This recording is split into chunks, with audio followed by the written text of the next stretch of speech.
Hello friends, आज हम बात करेंगे क्रॉनिक फेरिंजाइटिस और लेरिंजाइटिस के बारे में। बेसिकली ये होता क्या है, अगर पेशेंट को बार बार लगे कि कुछ चीज़ फंस रही है, मेरी कुछ खराश रह रही है, मेरी आवाज़ में फ़र्क आ रहा है, मुझे ऐसा लग रहा है कुछ चीज़ चुभ रही है अंदर, उस केस में हम कहते हैं कि ये क्रॉनिक लेरिंजाइटिस या फेरिंजाइटिस के फीचर्स हैं, जिसमें पेशेंट को गले में और बोलने में प्रॉब्लम रहती है और ये लॉन्ग टर्म चल रही हो, तो इसको क्रॉनिक फेरिंजाइटिस या लेरिंजाइटिस की कैटेगरी में डालते हैं। ये होता क्यों है? अक्सर ये होता है कुछ एलर्जीज की वजह से। आप किसी एलर्जन से एक्सपोज्ड हैं जो ये बार बार कॉज कर रहा है। कई और कारण भी हो सकते हैं, आपका स्मोकिंग करना, आपका अल्कोहल लेना, आपका स्पाइसी ऑयली खाना, बाहर का कोई फूड खाना, that can also cause these symptoms. कुछ ऐसी प्रॉब्लम्स होती हैं जिसकी वजह से आपको खराटे आ रहे हैं, आपका मुंह सूख रहा है, आपको नाक से सांस नहीं आ रही है, आपका नाक से सांस ना आने की वजह से गले में ड्राइनेस हो रही है,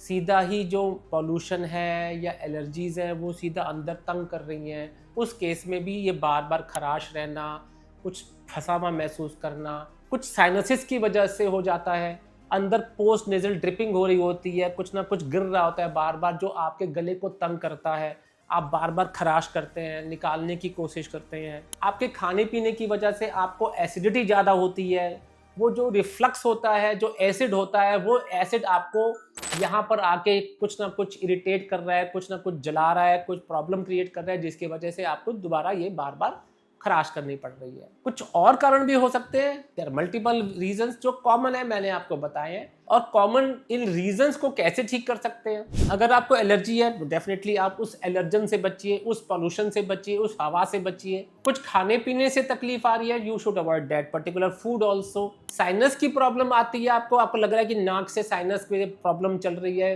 पूरा भारी लग रहा है, कुछ ना कुछ एलर्जी रहती, छींकें आती हैं, तो आप एंटी एलर्जी लीजिए, एंटी हिस्टामिनिक्स ले लीजिए, स्टीम ले लीजिए, मास्क पहनिए जिससे जो एलर्जीज हैं वो आपके साइनस में, गले में, नाक में ना जाएं। कुछ गले की हाइजीन का ध्यान रखेंगे तो बेटर रहेगा, गरारे कर लीजिए। अगर आप हाइड्रेट रखेंगे अपने आप को तो जो सूखापन हो रहा है आप उसका निवारण कर पाओगे, उसकी वजह से आपको जो ड्राइनेस हो रही है वो ठीक हो जाएगा। तो प्रॉपर पानी पीजिए, जितना होना चाहिए आवश्यक वो आप जरूर लें उसका। आप खाने पीने का ध्यान रखें, फ्रूट्स का ध्यान रखें। कई बार टॉफी जैसे लोसेंजिस चूसने वाली दवाइयां होती हैं वो आप लेंगे तो उससे आपको जो गला सूख रहा है या जो उसमें इरिटेशन महसूस हो रही है वो ठीक हो जाता है। एंटी एसिड्स लेंगे, उससे अगर आपको रिफ्लक्स की वजह से है, एसिड की वजह से है तो ठीक हो जाएगा। पेट का ध्यान रखें, पेट क्या साफ अगर ठीक से नहीं होगा तो वो कॉज करता है, एसिडिटी वगैरह कॉज करता है। तो ये सब कारण नॉर्मली होते हैं जो आप नॉर्मल रेमेडीज से ठीक कर सकते हैं। अगर आपको ज्यादा ही प्रॉब्लम आ रही है तो आपको ईएनटी डॉक्टर से कंसल्ट करके प्रॉपर